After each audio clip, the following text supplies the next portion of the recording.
हिमाचल प्रदेश विधानसभा चुनाव संपन्न हो चुके हैं और प्रदेश में नई सरकार का गठन भी हो चुका है।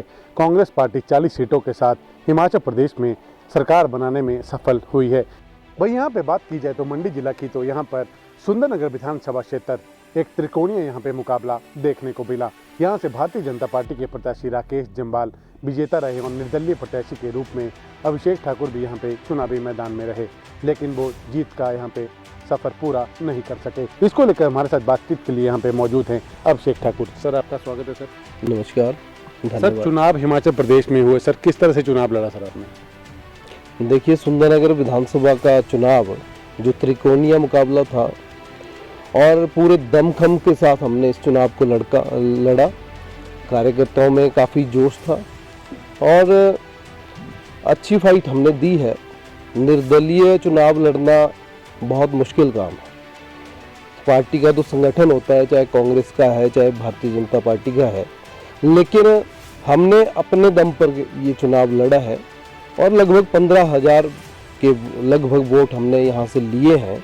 उसके लिए मैं सुंदरनगर की जनता का, मतदाताओं का, अपने कार्यकर्ताओं का धन्यवाद करना चाहता हूँ कि ऐसी विपरीत परिस्थितियों में भी हमने चुनाव लड़ा और हमने इतने मत प्राप्त किए। क्योंकि आपने देखा होगा कि 12 के चुनावों में भी यहाँ चुनाव हुआ था, हम दूसरे नंबर पर रहे थे और जो पार्टी के अधिकृत प्रत्याशी थे उनको लगभग 12,500 वोट मिले थे।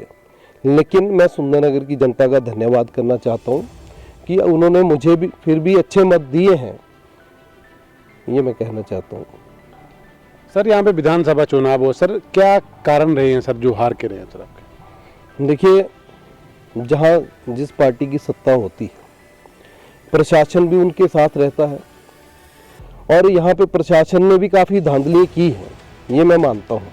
क्योंकि यहाँ पे बाहरी लोगों के वोट, आपने पिछले दिनों देखा होगा, हमने भी ये प्रश्न उठाया था कि जो बाहर से लोगों के वोट बने हैं भारी मात्रा में 3-4 हज़ार के लगभग यहाँ पे बाहर की लोगों के वोट बने थे, प्रवासी मजदूरों के वोट बने, इवन जो हमारे जो झुग्गी झोंपड़ी वाले यहाँ रहते हैं उनके भी वोट बनाए गए थे। जितने भी इंस्टीट्यूट हैं उन सब के बच्चों के वोट यहाँ पे बनाए गए थे, जिसके कारण आज मुझे लगता है कि ये जो भारतीय जनता पार्टी की जीत हुई है ये भी उसका कारण रहा है। और धन बल का प्रयोग यहाँ पे बहुत ज़्यादा हुआ है, बहुत ज़्यादा पैसा बांटा गया है। ये मैंने लोगों से सुना कि 2-3 रातों में काफ़ी करोड़ों में यहाँ पे पैसा बांटा गया, शराब बांटी गई और अन्य जो चीज़ें हुई हैं। कुछ मुख्यमंत्री फैक्टर भी यहाँ चला कि मंडी से मुख्यमंत्री, क्योंकि ये फैक्टर सिर्फ मंडी में ही चला और पूरे प्रदेश में ये फैक्टर नहीं चला, ये भी एक कारण यहाँ से रहा है। सर, हिमाचल प्रदेश में कांग्रेस की सरकार बनी है, सुखविंदर सिंह सुक्खू मुख्यमंत्री और उप मुख्यमंत्री मुकेश अग्निहोत्री बने। सर, आगे का क्या प्लान रहेगा राजनीति में सर आपका? देखिए, मैं सरकार को, माननीय सुक्खू जी को, माननीय अग्निहोत्री जी को, प्रतिभा सिंह जी को जो पार्टी की मुखिया हैं, मैं उन सबको बधाई देना चाहता हूं। और सुखविंदर सिंह सुक्खू जी, अग्निहोत्री जी राजनीति में मंझे हुए खिलाड़ी हैं और जिस प्रकार से वो कुछ दिनों में उन्होंने डिसीजन लिए हैं वो आम जनता को डिसीजन उनके भारे हैं। और जिस प्रकार उन्होंने कहा है कि ओपीएस की बहाली करेंगे, तो मुझे लगता है कि आने वाले समय में ये सरकार अच्छा काम करेगी, ये मैं कहना चाहता हूँ और हमारी शुभकामनाएं इनके साथ हैं। सर, इन चुनावों में निर्दलीय प्रत्याशी के रूप में आप चुनावी मैदान में थे। सर, आने वाले समय में भारतीय जनता पार्टी की तरफ जाएंगे या कांग्रेस की तरफ जाएंगे, सर क्या रहेगा सर? देखिए, ये अभी भविष्य के गर्भ में, क्योंकि मेरा ये मानना है कि जो कार्यकर्ता जो इतने हजारों की संख्या में मेरे साथ चले हैं, हम उनके साथ संपर्क कर रहे हैं और जो उनकी राय होगी, जहाँ पे उनका मत बनेगा कि इस तरफ जाना है, किस तरफ जाना है, उस प्रकार से अगला निर्णय करना है। क्योंकि हम राजनीतिक प्राणी हैं, जनसेवा कर रहे हैं, लोगों के बीच में वर्षों से हैं और लोगों के काम करवाना ये हमारा दायित्व है। और मैं ये कहना चाहता हूँ कि जो भी आने वाले समय में जो हमारे जो कार्यकर्ता हैं, जो जनता के हित में फैसला होगा वो हम लेंगे। सर, हिमाचल प्रदेश में सर 2 दिन पहले ही 2 सीमेंट की फैक्ट्रियां बड़ी बंद की गई, सर उस पर क्या कहेंगे सर आप?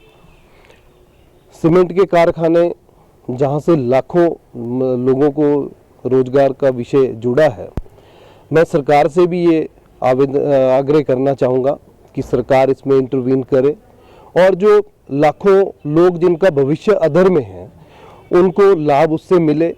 और केंद्र सरकार से भी, जहां अंबानी और अडानी मोदी जी के खास हैं, तो मैं उनसे भी निवेदन करना चाहता हूं, माननीय नड्डा जी से भी निवेदन करना चाहता हूं कि उनके क्षेत्र में वो सीमेंट प्लांट जैसे एसीसी बरमाना का पड़ता है, तो उनसे भी निवेदन करना चाहता हूं कि इस विषय में उनका भी हस्तक्षेप हो, ताकि लोगों जो लाखों जो लोग जिनका भविष्य इन सीमेंट प्लांट्स के कारण जुड़ा है उनको राहत मिले। सर, राजनीति में 2024 में लोकसभा का चुनाव होना है सर, 2027 में विधानसभा चुनाव फिर से, राजनीति में लगातार सक्रिय रहेंगे सर? बिल्कुल सक्रिय रहेंगे। राजनीति में हम सेवा के भाव से आए हैं, बाकी लोगों की तरह जिन्होंने माल इकट्ठा किया, हमारा वो लक्ष्य नहीं है। हमने सेवा करनी है और सेवा करेंगे और राजनीति में बिल्कुल सक्रिय रहेंगे। जो अपने कार्यकर्ता हैं, जो अपने लोग, जो अपने साथ चले हैं लोग, उनके काम भी करवाएंगे। ये मैं उनको भी मैं ये आश्वस्त करना चाहता हूँ कि मायूस होने की कोई ज़रूरत नहीं है। ये चुनाव है, इसमें हार जीत चलती रहती है और जो भी मैंडेट लोगों ने दिया है हम उसको स्वीकार करते हैं। और आने वाले समय में मैं जनता के बीच में हूँ और जनता के बीच में रहूँगा और जनता की सेवा करता रहूँगा और अपने जो लोग हैं उनके काम करवाने का भी प्रयास इस सरकार में भी करूँगा, पहले भी किया है, ये मैं कहना चाहता हूँ। Thank you sir. धन्यवाद। यहाँ पे हमने बातचीत की है निर्दलीय प्रत्याशी अभिषेक ठाकुर से। इनका ये कहना है कि आने वाले विधानसभा चुनाव और लोकसभा चुनाव के लिए ये पूरी तरह से मैदान में है और जो भी जनता का मैंडेट होगा ये उसके साथ ही रहेंगे और जो भी आने वाले समय में इनके कार्यकर्ता होंगे उनसे बातचीत यहाँ पे की जाएगी। उसके बाद ही जो भी निर्णय होगा, किस पार्टी की दल के साथ वो जाएंगे, उसके ऊपर फैसला लिया जाएगा। DHN के लिए मंडी से नितेश सैनी।